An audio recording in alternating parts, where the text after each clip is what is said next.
डोडी सैवियन series के last part में हमने देखा था कि हुतियांडी डोडी बन चुका था और फिर उसने सेंट्रल प्लेन्स में मारकाट मचा दी थी और फाइनली सीन में एंट्री हो चुकी थी सैवियन की। अब देखते हैं कहानी में आगे क्या होता है। अब आसमान में अचानक फ्लेम्स का बादल फैल गया था। उसका टेम्परेचर इतना ज्यादा था कि नीचे फैला हुआ ब्लड का समुंदर भी धुएं में बदलकर धीरे धीरे उड़ने लगा था। और तभी लोगों की भीड़ से एक जोरदार आवाज आती है, वो देखो, alliance chief Savion, alliance chief retreat से बाहर आ गए हैं, हम लोग बच गए। जिन लोगों के चेहरे पे कुछ देर पहले डर और हताशा थी वो अचानक चमकने लगे थे। सबकी नजरें आसमान की तरफ उठी और उस चमकदार फ्लेम्स के बीच खड़े उस जाने पहचाने चेहरे पर जाके रुक गईं। और फिर पूरे मैदान में एक ऐसा शोर गूंजा मानो लोगों को फिर से जीने का सहारा मिल गया हो। कई लोग तो खुशी और रेस्पेक्ट में जमीन पर घुटनों के बल बैठ गए थे। चेहरों पर अब डर नहीं था, बस उम्मीद थी, वो उम्मीद जो सैवियन ने दी थी। इतनी लड़ाइयों के बाद सैवियन की पोजीशन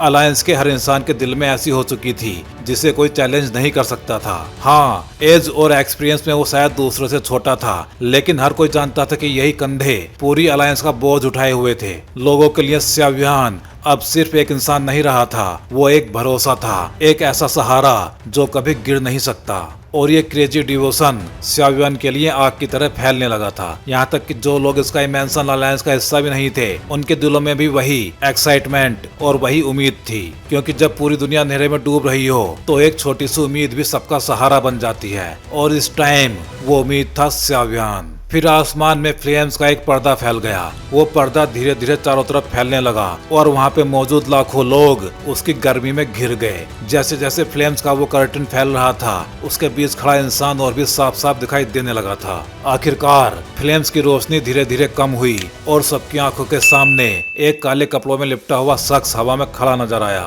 भीड़ में अचानक किसी ने धीरे से बोला, ये तो सच में सैवियन ही है। दूर अलायंस आर्मी के हेडक्वार्टर के पास कई एक्सपर्ट्स खड़े हुए थे। सबके फेस पे हैरानी और जोश साफ साफ झलक रहा था। उनमें से एक पावरफुल आदमी आसमान की तरफ देखते हुए अपनी आंखों में आग जैसी चमक लिए हुए बोलता है, वो सच में सैवियन ही है। उसके पीछे खड़ी एक खूबसूरत औरत जिसकी आंखों में डिसबिलीफ साफ झलक रहा था, धीरे से बोली, बिग ब्रदर लियू चिंग, ये सच में वही है? ये कोई और नहीं बल्कि जियानैन एकेडमी के पुराने साथी लियू चिंग और लियू फी थे। वो दोनों जिन्होंने सालों पहले सैवियन के साथ ट्रेनिंग की थी जियानैन एकेडमी में। फिर लियू चिंग हंसते हुए बोलता है, लियू फी, कोई शक नहीं, ये सच में वही है। ये लड़का सच में इस टेरिफाइंग लेवल पे पहुंच चुका है। याद है, एकेडमी में इसकी ताकत मेरी बराबरी की थी और आज देखो ये कहाँ पहुंच गया है। लियू फी की आंखों में जज्बातों का तूफान था। उसने होठ काटे और आसमान की तरफ देखा। वो सैवियन जिससे उसकी कभी बनी नहीं थी जियानैन एकेडमी में, आज लाखों लोगों के लिए वो भगवान बन गया था। सिर्फ वही नहीं, अलायंस के चारों तरफ और भी कई पुराने चेहरे सैवियन को देख रहे थे। हर किसी की आंखों में रेस्पेक्ट और हैरानी थी। हर कोई बस एक ही नाम पुकार रहा था, सैवियन। लेकिन दूसरी तरफ खड़े हुकलैंड के एक्सपर्ट्स के चेहरे पर शौक साफ साफ झलक रहा था। कौन सोच सकता था कि सैवियन जो आधे साल से गायब था अब इतनी टेरिफाइंग पावर के साथ वापस आएगा। और तब ब्लड लोटस पे खड़ा हुतियांडी भी अपनी जगह से हिला। उसकी ब्लड रेड आंखों में हलचल होने लगी थी। फिर वो बड़बड़ाता है, डोडी? उसके चेहरे पे डिसबिलीफ साफ साफ झलक रहा था। कैसे? ये कैसे हो सकता है? इसके बाद पूरा आसमान कांप उठा। हुतियांडी का चेहरा अचानक भयानक हो गया। उसकी आंखों में पागलपन छलकने लगा।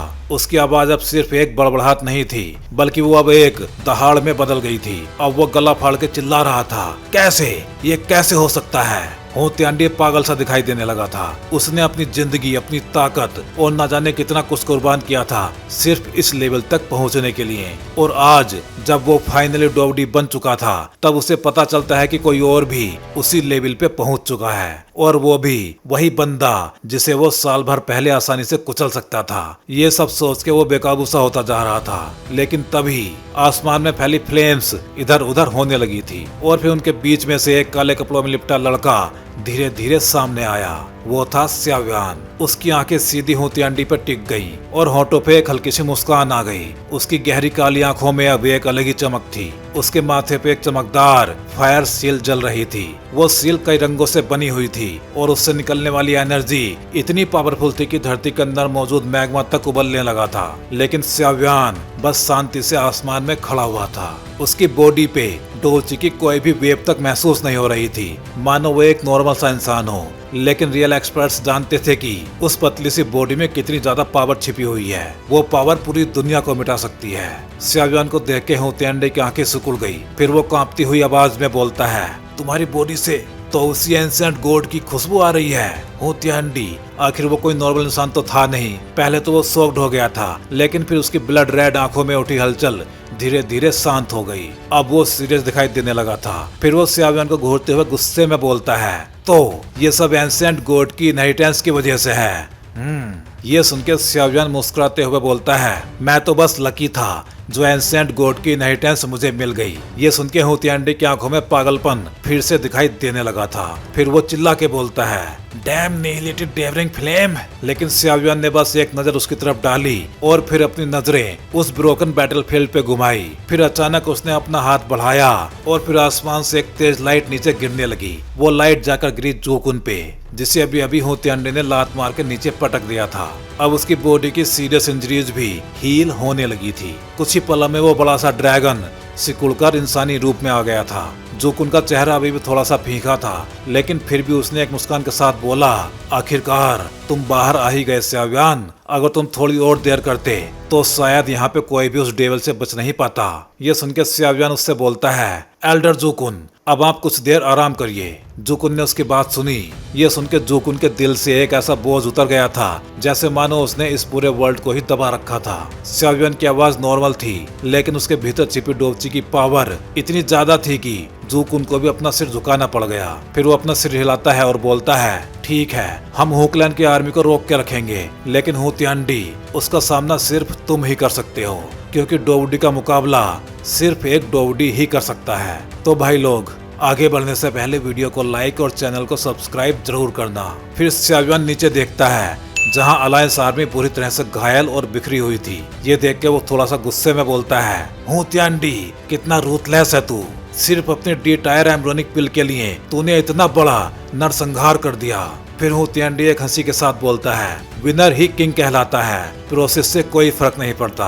आज ये बैटल सब कुछ डिसाइड करेगी। अगर तुम हार गए तो तुम्हारी अलायंस आर्मी से कोई भी जिंदा नहीं बचेगा।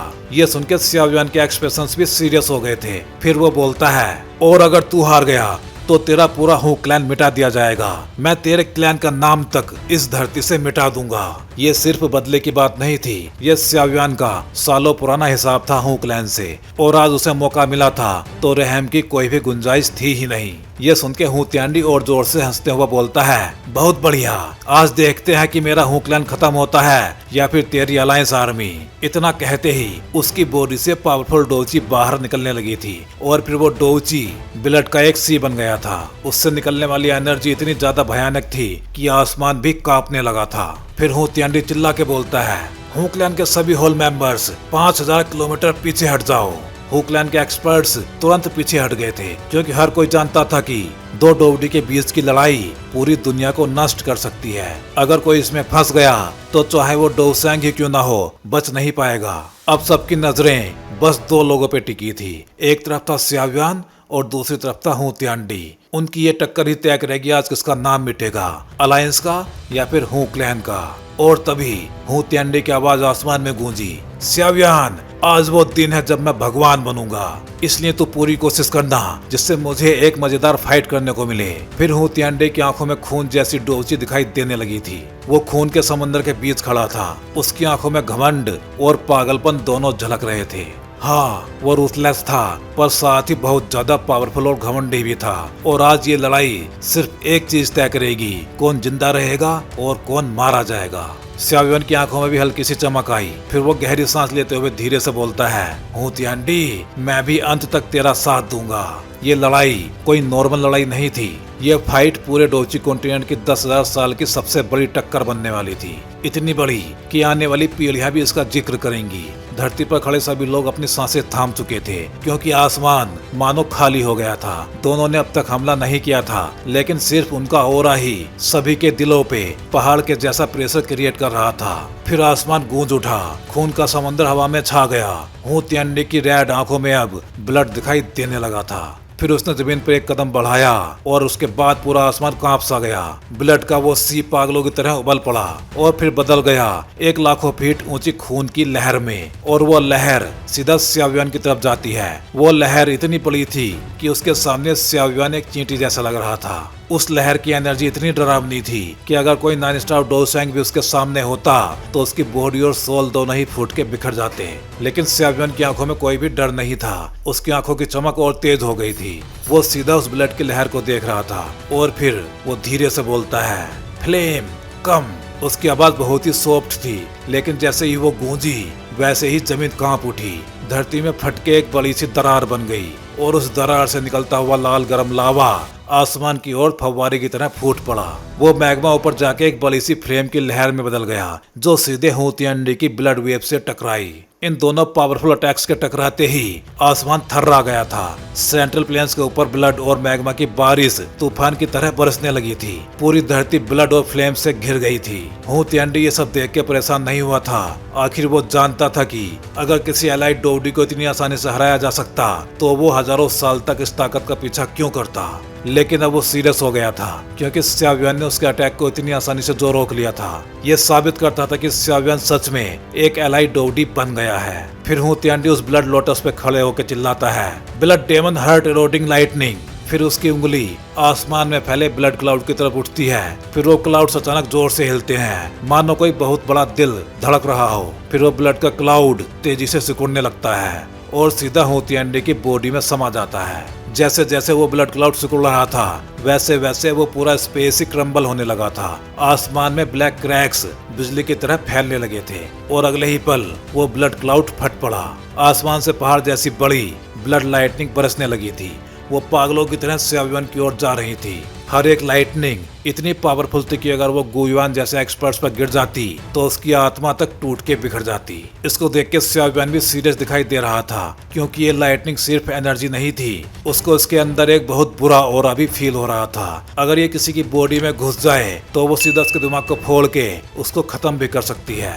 अचानक स्याव्यान की बॉडी से हेवनली फ्लेम्स बाहर आने लगी। फिर वो फ्लेम आसमान में इकट्ठा होके एक फ्लेम जायंट का रूप ले चुकी थी। फिर वो फ्लेम जायंट अपना मुंह खोलता है और उसी पल पूरी दुनिया पर जैसे खामोशी सी छा गई थी। फिर उसके मुंह से एक चमकदार फ्लेम बाहर निकलती है, मानो फ्लेम्स का कोई बादल हो। वो फ्लेम सीधा हूतियांडी की ब्लड लाइटनिंग से टकरा जाती है और ऐसा होते ही आसमान क्रम्बल हो गया था। फ्लेम और ब्लड लाइटनिंग पागलों की तरह आपस में टकरा रहे थे।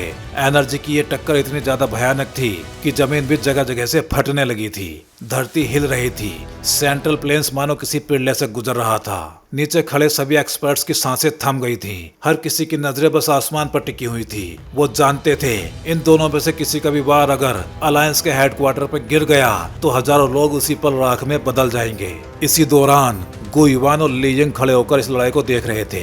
ली यिंग कांपती हुई आवाज में बोलता है, गुयुआन बताओ इनमें से किसके जीतने की संभावना ज्यादा है। ये सुन के गुयुआन थोड़ी देर चुप रहता है, फिर एक मुस्कान के साथ बोलता है, ये लड़ाई मैं भी डोडी के बीच की टक्कर पहली बार ही देख रहा हूँ, इसलिए कोई भी अंदाजा लगाना आसान नहीं है। हाँ, हूतियांडी आखिर हू क्लैन का चीफ है, उसके पास एक एलाइड डोडी की ब्लड लाइन है, इसलिए शायद इस पावर को कंट्रोल करने के मामले में वो स्याव्यान से बेहतर है। लेकिन स्याव्यान को तो उसी एंसेंट गॉड की इनहेरिटेंस मिली है, तो हो सकता है कि उसके पास भी ऐसी टेरिफाइंग पावर हो जो इस खेल का रुख पलट दे।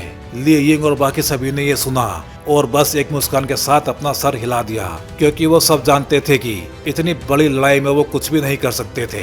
अब सिर्फ आसमान में टकराते इन दो पावरफुल डोडी एक्सपर्ट्स को देखना ही उनकी मजबूरी थी। आसमान भी अब ब्लड लाइटनिंग से ढका हुआ था। हूतियांडी ने देखा कि उसके वार के सामने स्याव्यान बिल्कुल भी कमजोर नहीं पड़ा था। ये देख के वो चिल्ला के बोलता है, स्याव्यान सिर्फ डोडी बन जाने से ये मत सोचना कि तू मेरी बराबरी कर पाएगा। फिर वो अगले ही पल अपना बड़ा समूह फैलाता है और फिर एक पावरफुल सक्शन फोर्स से पूरा आसमान गूंज उठा था। वो ब्लड से भरे काले बादल जो आधे साल से सेंट्रल प्लेन्स पे छाए हुए थे, सारे के सारे बादल एक रेड लाइट में बदलकर हूतियांडी के मुंह के अंदर समा गए थे। ये वही ब्लड क्लाउड्स थे जो अनगिनत जीवों के एसेंस और लाइफ फोर्स से बने थे, लेकिन अब हूतियांडी ने सबको निगल लिया था। वो बादल गायब होते ही वहाँ का आसमान जो इतने ज्यादा टाइम से अंधकार और ब्लड से भरा हुआ था फिर से साफ हो गया। गर्म धूप जमीन पर गिरने लगी थी। नीचे खड़े लोग पहली बार इतने लंबे टाइम के बाद धूप को देखकर रो पड़े थे। अब उनको समझ आया था कि वो चीजें जो नॉर्मल सी लगती थी वो असल में कितनी ज्यादा कीमती थी।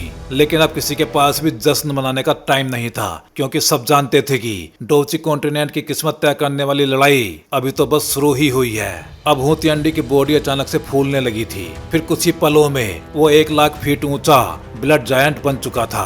उसके शरीर पर ब्लड लाइटनिंग चमकी और इकट्ठा होके एक भयानक ब्लड आर्मर में कन्वर्ट होती चली गई। अब वो सच में एक डेविल लग रहा था। आसमान पूरी तरह से ढक चुका था, क्योंकि अब उसमें खड़ा था एक ब्लड डेविल हुतियांडी। उसकी ऊंचाई 1 लाख फीट थी, इतना बड़ा कि मानो पूरा आकाश उसी का हिस्सा बन गया हो। उसकी मुट्ठी अगर गिर जाए तो हजारों किलोमीटर की जमीन गहरी खाई में बदल जाएगी। फिर हुतियांडी एक भयानक हंसी के साथ बोलता है, ये है मेरी ब्लड डी बॉडी। अब देखता हूँ श्याव्यान, तू अब मेरा क्या करेगा। उसकी रेड आंखें श्याव्यान को घूर रही थी। नीचे खड़े गोयुवान और बाकी सभी एंसेंट एक्सपर्ट्स के चेहरे सीरियस हो गए थे, क्योंकि वो जानते थे कि ये है डोवडी बॉडी, एक ऐसी शक्ति जहाँ डोवडी अपनी बॉडी में पूरी दुनिया को समा लेते हैं। उनका हर इशारा, हर कदम इस पूरे वर्ल्ड को हिला सकता है। और हुतियांडी की ये बॉडी किसी एनर्जी इल्यूजन से नहीं बनी थी। ये थी असली हार्ड रियल बॉडी, जिसका ओरा ही इतना ज्यादा भयानक था कि मानो आकाश टूटकर गिर पड़ेगा। लेकिन श्याव्यान ने जब ये सब देखा तो उसके चेहरे पे भी एक मुस्कान आ गई थी। फिर उसने अपने हाथों से तेज तेज सील बनाई और फिर अचानक धरती फटने लगी और वहाँ से बहुत सारा मैग्मा आसमान की तरफ जाने लगा। वो सारा मैग्मा एक जगह इकट्ठा होकर तेज लपटों में बदल गया और फिर वो जलता हुआ लावा श्याव्यान की बॉडी में समाने लगा। और फिर अगले ही पल श्याव्यान की बॉडी भी फूलने लगी थी। उसकी स्किन के पोर्स से फ्लेम्स के ब्लास्ट होने लगे थे। फिर लाखों फ्लेम ड्रैगन्स बाहर निकले और श्याव्यान के चारों ओर घूमने लगे।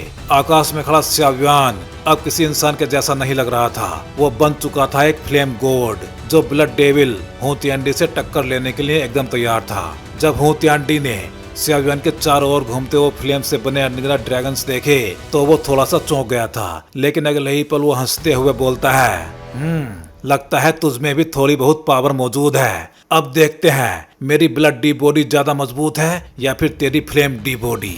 फिर वो आगे बढ़ जाता है और अब उसकी बड़ी सी मुट्ठी श्याव्यान की तरफ चल दी थी। ये अटैक दिखने में तो नॉर्मल सा ही था, लेकिन वो टेरिफाइंग ब्लड ची से भरा हुआ था। पूरा आकाश मानो उसी के साथ क्रम्बल सा होने लगा था। ये सुन के श्याव्यान एक ठंडी आह भरता है, लेकिन वो पीछे नहीं हटा था। वो भी एक पंच हुतियांडी के पंच की तरफ मार देता है और उसी घूंसे के साथ उसके चारों ओर घूमते फ्लेम ड्रैगन्स भी आगे टूट पड़े थे। इसके बाद आसमान भी जैसे क्रम्बल सा होने लगा था। ब्लड ची और फ्लेम ड्रैगन्स की टक्कर से ऐसा लगा मानो पूरी दुनिया हिल उठी हो। नीचे की माउंटेन रेंज पल भर में धूल में बदल गई। धरती पर मौजूद लाखों लोग डर के मारे इधर उधर भागने लगे और छिपने की जगह ढूंढने लगे।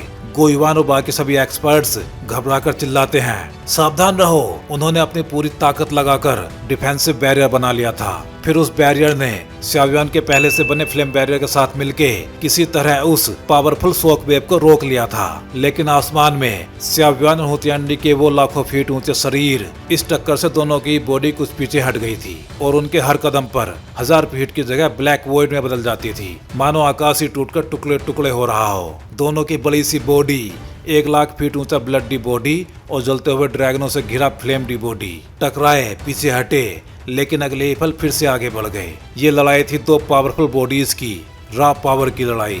उनके हर टकराव पर आसमान में बिजली कौंध जाती, बादल फट पड़ते थे। ऐसा लग रहा था मानो पूरा संसार कांप रहा हो। सेंट्रल प्लेन्स का बुरा हाल हो गया था। धरती कांप उठी थी, गहरी दरारें बन गई थी और इन दरारों ने पूरे कॉन्टिनेंट को 2 हिस्सों में बांट दिया था। इन दोनों की फाइट से निकल रही रिपल्स अगर किसी डोवसेंग से टकरा जाती तो वो पल भर में राख में बदल जाता। गोयुवान और बाकी सभी के चेहरे पीले पड़ गए थे। उनकी आंखों के सामने आसमान बार बार टूट रहा था, ब्लैक वॉइड बन रहे थे, फिर अपने आप ही सही भी हो रहे थे। ये अंतहीन साइकिल किसी की भी आत्मा को कपाने के लिए काफी था। ये टक्कर आधे दिन तक चलती रही। पूरा सेंट्रल प्लेन्स गूंज उठा था। उसकी गड़गड़ाहट पूरे डोची कॉन्टिनेंट में सुनाई दे रही थी। इतना कि कॉन्टिनेंट के किनारों पर बैठे एक्सपर्ट्स भी हिल उठे थे। उन्होंने तुरंत सेंट्रल प्लेन्स की ओर देखा। उन्होंने तुरंत सेंट्रल प्लेन्स की ओर जाना स्टार्ट किया। लेकिन जैसे ही अंदर कदम रखने लगे, उन पर ऐसी हवा और प्रेशर पड़ा कि सबके मुंह से ब्लड बाहर आ गया था। वो लोग जो पहले बड़े काम और कॉन्फिडेंट थे अब चुपचाप पीछे हट गए थे। कोई भी इस बार एरिया में घुसने की हिम्मत नहीं कर पा रहा था। और फिर आसमान में एक और अर्थ सैटरिंग टक्कर हुई। फिर xiaoyan चिल्लाता है, फ्लेम मिस्टीरियस एक्सप्लोजन। और फिर अगले ही पल आसमान फट पड़ा। भयानक फ्लेम्स का तूफान चारों ओर बिखर गया और उसमें से एक बड़ी सी बॉडी आसमान से नीचे गिरी, सीधे पहाड़ों पर जाके टकराई और उसकी टक्कर से पूरी माउंटेन रेंज धंसकर एक गहरी खाई में बदल गई। वो बड़ी सी बॉडी जहाँ जाके गिरी थी वहाँ अब धूल का तूफान सा दिखाई दे रहा था। सभी की नजरें एक ही जगह पे टिक गई थी और फिर सबके चेहरों पे खुशी की लहर दौड़ गई थी, क्योंकि वो गिरी हुई बॉडी हू तियांडी की थी। गुइवान और बाकी सभी के चेहरों पे स्माइल आ गई थी। उनके चेहरों पर पहली बार राहत दिखाई दे रही थी। आखिरकार xiaoyan हू तियांडी पे भारी पड़ रहा था, जो उनकी आंखों में चमक वापस आ गई थी। फिर वो जोश में आके बोलता है, मेडिसिनल पिल से डोडी बनना असली पावर नहीं है। xiaoyan ने एंसेंट गॉड की इनहेरिटेंस पाई है और 3 साल हेवनली टॉम में मेहनत की है, जबकि हू तियांडी उसने तो मुश्किल से आधा साल ही लगाया था। उसकी बातें सुन के सबके चेहरे खिल उठे। दिलों पर जो बोझ था वो अचानक से कम होने लगा था। लेकिन हू क्लैन की तरफ खड़े एक्सपर्ट्स के दिलों में खलबली मच गई थी। उनके चेहरों का रंग उड़ गया था, क्योंकि वो जानते थे कि अगर xiaoyan जीत गया तो हू क्लैन को नामो निशान मिटा दिया जाएगा। लेकिन फिर अचानक हू तियांडी की वो बड़ी सी बॉडी फिर से आसमान की ओर उठने लगी थी, लेकिन इस बार उसकी हालत बुरी थी। उसकी आंखों में हार की झलक थी। xiaoyan ऊपर खड़ा हुआ था। फिर वो एक मुस्कान के साथ बोलता है, हू तियांडी, लगता है तेरी ब्लडी बॉडी मेरी फ्लेम डी बॉडी के सामने टिक नहीं पाएगी। उसकी आवाज बिजली की तरह गूंज रही थी। और सच कहूँ, तुम्हारी पावर अब खत्म होने लगी है ना? ये सुन के हू तियांडी को शौक सा लग गया था। उसे अपने अंदर का सच पता था।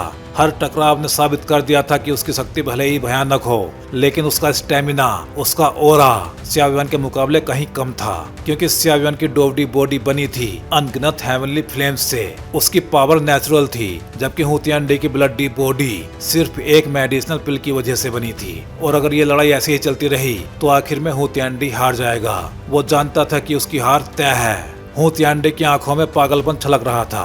फिर वो चिल्ला के बोलता है, खुश मत हो xiaoyan, अब तूने मुझे मजबूर कर दिया है। आज मैं पूरे सेंट्रल प्लेन्स को तेरी कब्र बना दूंगा। उसकी बातों के साथ ही उसका बड़ा सा हाथ आसमान में लहराया और फिर अचानक एक तेज ब्लड रे धरती की ओर गिरी। और जैसे ही वो रे जमीन को छूती है, पूरे सेंट्रल प्लेन्स की धरती में ब्लड जैसी लाल फ्लेम्स दौड़ने लगती हैं। हर दिशा में वो ब्लड लाइंस फैलती गईं, मानो पूरी धरती की नसें बाहर आ गई हों। xiaoyan ऊपर से ये सब देखकर चौंक गया था, क्योंकि अब पूरा सेंट्रल प्लेन्स ब्लड के जाल में फंस चुका था। धरती जोर जोर से कांप रही थी। सैकड़ों हजारों फीट ऊंचे ब्लड पिलर्स सेंट्रल प्लेन्स के अलग अलग हिस्सों से आसमान की तरफ जाने लगे। ये सब देख के गुइवान डर में चिल्ला के बोलता है, ये तो वही जगह है जहाँ हू क्लैन ने डेवरिंग स्पिरिट एलिमिनेटिंग लाइफ फॉर्मेशन बनाया था। ये सुन के अचानक से जुकुन को कुछ याद आ गया था। फिर वो कांपते हुए बोलता है, अगर उन सभी फॉर्मेशन को जोड़ दिया जाए तो ये पूरे सेंट्रल प्लेन्स को घेरने वाला एक बड़ा सा एरे बन जाएगा। यान जिन और बाकियों के रोंगटे खड़े हो गए थे। वो सब कांपती आवाज में बोलते हैं, इतना बड़ा फॉर्मेशन, क्या वाकई कोई इसे एक्टिवेट कर सकता है? अब सबको पता लग गया था कि हू तियांडी सिर्फ xiaoyan को हराने नहीं आया था, वो पूरे सेंट्रल प्लेन्स को तबाह करना चाहता है। हू तियांडी की आंखों में पागलपन नाच रहा था। फिर वो तेज आवाज में बोलता है, xiaoyan, मेरे हू क्लैन ने इस दिन के लिए 1000 साल की तैयारी की है। आज चाहे हालात कितने भी बुरे हों, तेरी मौत तय है। पूरा सेंट्रल प्लेन्स ब्लड फ्लेम से ढक चुका था। आसमान में वो ब्लड लाइट मिलके एक बहुत बड़ा और अजीबोगरीब फॉर्मेशन बना रही थी। फिर हू तियांडी हंसते हुए बोलता है, ये फॉर्मेशन हमारे क्लैन के पहले डोडी से इनहेरिटेंस में मिला है। इसका नाम है slaughtering D array. Ancient time में न जाने कितने ही डोडी इस एरे में मारे जा चुके हैं। ये सुन के xiaoyan थोड़ा सा परेशान होते हुए ऊपर देखता है। ब्लड से बना वो अजीब सा फॉर्मेशन मानो पूरे आसमान को निगलने वाला हो। उसके दिल में पहली बार खतरे की सिरन महसूस हुई थी। फिर वो सीरियस होकर बोलता है, हू तियांडी, तुझमें वाकई कोई बात तो है। तुझे इस बात का भी पहले से अंदाजा था कि हालात इस मोड़ तक भी पहुंच सकते हैं। ये एरे xiaoyan के लिए भी रहस्यमय ही था, क्योंकि इसकी असली पावर वो समझ ही नहीं पा रहा था। फिर हू तियांडी हंसते हुए बोलता है, यही वजह है कि हू क्लैन अब तक जिंदा है। हम हर काम में सबसे बैड सिचुएशन के लिए तैयार रहते हैं। और xiaoyan, इस फॉर्मेशन को एक्टिवेट करने के लिए हमने करोड़ों निर्दोषों का ब्लड बहाया है। तेरी मौत हू क्लैन के लिए सबसे बड़ी जीत होगी। फिर अचानक पूरे फॉर्मेशन में से एक अजीब सी लाइट निकलने लगी थी। ब्लड फ्लेम्स एक जगह इकट्ठा होने लगी थी और फिर सबकी आंखों के सामने वो ब्लड इकट्ठा होके एक बड़े से ब्लड स्वॉर्ड में बदल गया। वो तलवार ट्रांसपेरेंट थी, लेकिन उस पर बहता ब्लड इतना डेंस और पावरफुल था मानो उसका हर अटैक ही पूरी दुनिया को चीर दे। लेकिन उसमें कोई चमक नहीं थी, बस ब्लड की स्मेल और डिस्ट्रक्टिव पावर। उस सीन को देख के पूरे सेंट्रल प्लेन्स के लोग कांप उठे थे। यह कोई नॉर्मल अटैक नहीं था, ये वो पावर थी जो दुनिया को भी टुकड़े टुकड़े कर सकती थी। अब आसमान में चमकता सूरज भी डिम होने लगा था। जैसे ही वो अजीबोगरीब ब्लड स्वॉर्ड बनी, पूरी दुनिया अंधेरे में डूब गई, मानो सूरज, चांद और बादल भी उस तलवार के खौफ से कांप उठे हों। तभी हू तियांडी गुर्राता हुआ बोलता है, होकलैंड के सभी लोग सुनो, अपनी जान इस तलवार की भेंट चढ़ाओ। ये सुन के दूर खड़ी होकलैंड की आर्मी में हलचल मच गई थी। हजारों एक्सपर्ट्स ने दांत भींचे और आगे बढ़ गए।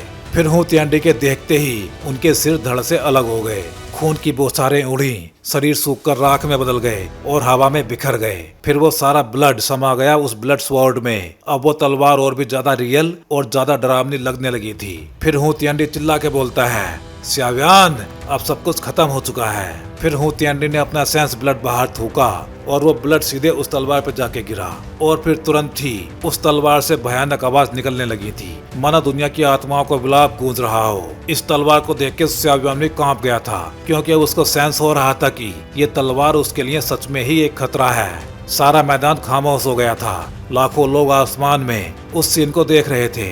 हर किसी के दिल में बस एक ही सवाल था, क्या ये अटैक श्याव्यान को मिटा देगा? फिर गुयुआन भी बोलता है, स्लॉटरिंग दी घोस्ट ब्लड ब्लेड। तो ये अफवाह सच थी। इस तलवार ने एंशिएंट टाइम में भी एक डोडी को मार गिराया था और आज हम उसे अपनी आंखों से देख रहे हैं। ये तो हमारे लिए अच्छी खबर नहीं है। तो भाई लोग, इस वीडियो में बस इतना ही। अब अगले वीडियो में बैटल ऑफ द हेवंस की ये स्टोरी एंड हो जाएगी। चलिए फिर मिलते हैं जल्दी ही अगले वीडियो में।